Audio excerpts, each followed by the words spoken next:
Hi friends, നമുക്കിന്ന് അക്യൂസാറ്റീവ് case എന്താണെന്ന് നോക്കാം. നോമിനാറ്റീവ് കേസ് ഓൾറെഡി ഡിസ്കസ് ചെയ്തിരുന്നു.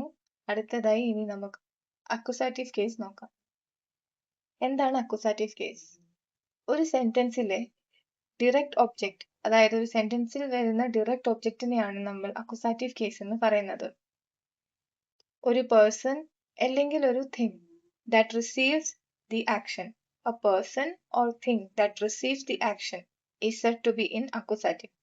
ഒരു സെന്റൻസിൽ ആർക്കാണോ ഒരു ആക്ഷൻ കിട്ടുന്നത് അല്ലെങ്കിൽ എന്തിനാണോ ആ ആക്ഷൻ കിട്ടുന്നത് അതിനെയാണ് നമ്മൾ ഡയറക്റ്റ് ഒബ്ജക്റ്റ് എന്ന് പറയുന്നത്.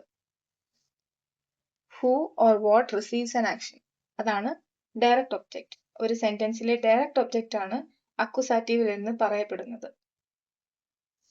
നമുക്ക് കുറച്ച് എക്സാമ്പിൾസ് നോക്കാം. ഫസ്റ്റ് വൺ, ഇഷ് സേ ഹേ ഡിഹ്. I see you. ആരെയാണ് കാണുന്നത് അല്ലെങ്കിൽ ആരെയാണ് നോക്കുന്നത്? ഡിഹ്, യു. അപ്പം യു ആണ് ഇവിടുത്തെ അക്യൂസാറ്റീവ്. സി ബെസൂക്ട് ഉൻസ്. She visits us. ഇവിടെ ആരെയാണ് വിസിറ്റ് ചെയ്യുന്നത് അല്ലെങ്കിൽ ആർക്കാണ് വിസിറ്റ് എന്ന ആക്ഷൻ റിസീവ് ആകുന്നത്? അസ്. അപ്പോൾ ഇവിടുത്തെ അക്യൂസാറ്റീവ് എന്ന് പറയുന്നത് ഉൻസ്. ഇനി നമുക്ക് ഇതിന്റെ സെന്റൻസ് സ്ട്രക്ചർ നോക്കാം. അക്യൂസാറ്റീവിന്റെ sentence structure same as of basic sentence ആണ്. നമുക്കറിയാം അക്യൂസാറ്റീവ് എന്ന് പറഞ്ഞാൽ ഡയറക്റ്റ് ഒബ്ജക്റ്റ് ആണ്. ഒരു സെന്റൻസിൽ വരുന്ന ഡയറക്റ്റ് ഒബ്ജക്റ്റ്. അപ്പൊ ബേസിക് സെന്റൻസ് സ്ട്രക്ചർ എന്തായിരുന്നു? Subject, verb, object. അപ്പൊ ഇതിൽ വരുന്ന ഡയറക്റ്റ് ഒബ്ജക്റ്റിനെയാണ് നമ്മൾ ഇവിടെ അക്യൂസാറ്റീവ് എന്ന് പറയുന്നത്. നമുക്കിനി കുറച്ച് എക്സാമ്പിൾസ് നോക്കാം. Ich lerne Deutsch. Ich lerne Deutsch. I learn German. അപ്പൊ എന്താണ് നമ്മൾ ഇവിടെ പഠിക്കുന്നത്? ജർമ്മൻ. അപ്പൊ ഇവിടുത്തെ അക്യൂസാറ്റീവ് എന്ന് പറയുന്നത് ജർമ്മൻ. ഈ സെന്റൻസിലെ നോമിനാറ്റീവ് എന്തായിരിക്കും? ഇഹ്. ഇതാണ് സബ്ജക്റ്റ്. അതുകൊണ്ട് ഇത് നോമിനാറ്റീവും ഡയറക്റ്റ് ഒബ്ജക്റ്റ് അക്യൂസാറ്റീവും ആയിരിക്കും. ദർ മാൻ സ്പീൽഡ് ഫുട്ബോൾ. The man plays football. അപ്പൊ ഇവിടുത്തെ അക്യൂസാറ്റീവ് എന്തായിരിക്കും? ഫുട്ബോൾ അല്ലെങ്കിൽ ഫുട്ബോൾ. ദർ മാൻ ആയിരിക്കും നോമിനാറ്റീവ്. ദി ഫ്രൗ ലീസ്റ്റ് ഐൻ സൈറ്റും. The woman reads a news paper accusative എന്തായിരിക്കും? എന്തിനെയാണ് നമ്മൾ ദി ഫ്രൗ അല്ലെങ്കിൽ ദി വുമൻ എന്തിനെയാണ് വായിക്കുന്നത്? സൈറ്റും അല്ലെങ്കിൽ news paper.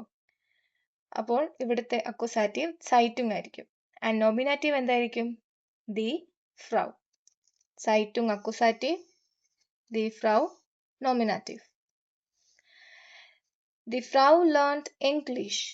The woman learns English. അപ്പൊ ഇവിടുത്തെ ഡയറക്റ്റ് ഒബ്ജക്റ്റ് എന്ന് പറയുന്നത് English.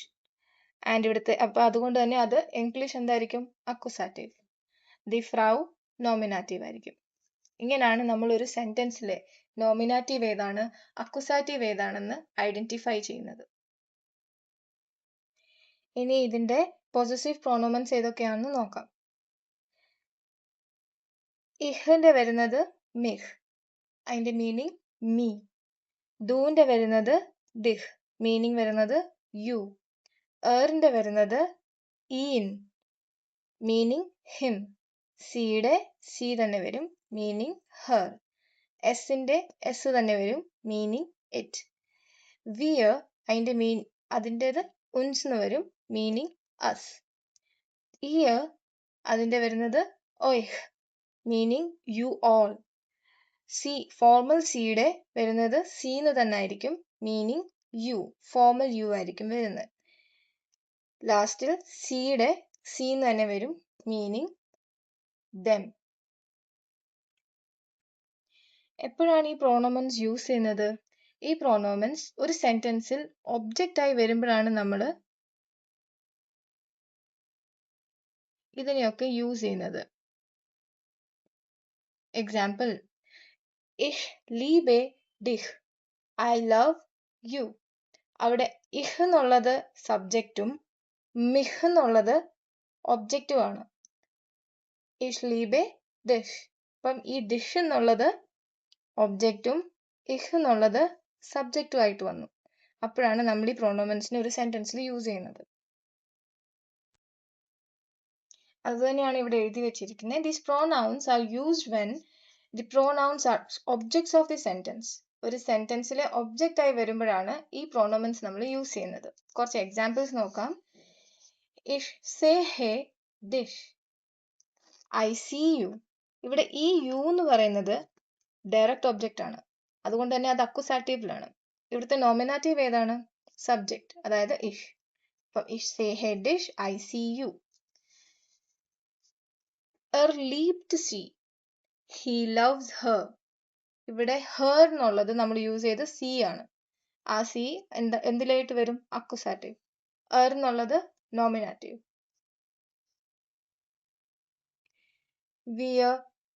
Wir hören ihn. We hear him. him എന്നുള്ളത് അക്വസാറ്റീവിലാണ്. we എന്നുള്ളത് നോമിനാറ്റീവ്. ഇങ്ങനെ ആയിരിക്കും നമ്മൾ പേഴ്സണൽ പ്രോണോമൻ ഇൻ അക്വസാറ്റീവ് യൂസ് ചെയ്യുന്നത്. ഇനി നമുക്ക് അക്വസാറ്റീവ് ആർട്ടിക്കിൾസ് ഏതൊക്കെയാണെന്ന് നോക്കാം. ഏകദേശം സെയിം തന്നെയാണ് നോമിനാറ്റീവ് വെച്ച് നോക്കുമ്പം. ആകെ വരുന്ന ഡിഫറൻസ് മസ്കുലിനിലാണ് വരുന്നത്. ബെസ്റ്റിംറ്റർ വരുമ്പം ദർന്ന് പകരം ദേന്ന് വരും. ദേൻ, ദി, ദസ്, ദി. ബെസ്റ്റിംറ്ററിൽ ഐനൻ, ഐനെ, ഐൻ, ഐനെ. നെഗാറ്റീവില് കൈനൻ, കൈനെ, കൈൻ, കൈനെ. ഇതാണ് അക്വസാറ്റീവ് ആർട്ടിക്കിൾ. ഇനി അക്വസാറ്റീവിലെ പൊസസീവ് പ്രോണോമൻസ് ഒന്ന് നോക്കാം. നോമിനാറ്റീവുമായിട്ട് സെയിം ആയിരിക്കും. ഈ പറഞ്ഞ പോലെ മസ്കുലിനി മാത്രമേ ചേഞ്ചസ് വരത്തുള്ളൂ. നോമിനാറ്റീവിൽ എങ്ങനെയായിരുന്നു? മൈൻ, മൈനെ, മൈൻ, മൈനെ, അങ്ങനെയായിരുന്നു. മസ്കുലിനിൽ നമ്മൾ ഒരു ഇ എൻ കൂടെ ആഡ് ചെയ്ത് കൊടുക്കും. അങ്ങനെ ആയിരിക്കും പൊസസീവ് പ്രോണോമൻസ് വരുന്നത്. മൈനൻ, മൈനെ, മൈൻ, മൈനെ. ദൂന്റെ ഡൈനൻ, ഡൈനെ, ഡൈൻ, ഡൈനെ. എറിന്റെയും എസിന്റെയും സൈനൻ, സൈനെ, സൈൻ, സൈനെ. സിയുടെ ഇയറൻ, ഇയറെ, ഇയർ, ഇയറെ. ഉൻസേരൻ, ഉൻസേരെ, ഉൻസേർ, ഉൻസേരെ. ഓയരൻ, ഓയരെ, ഓയർ, ഓയരെ.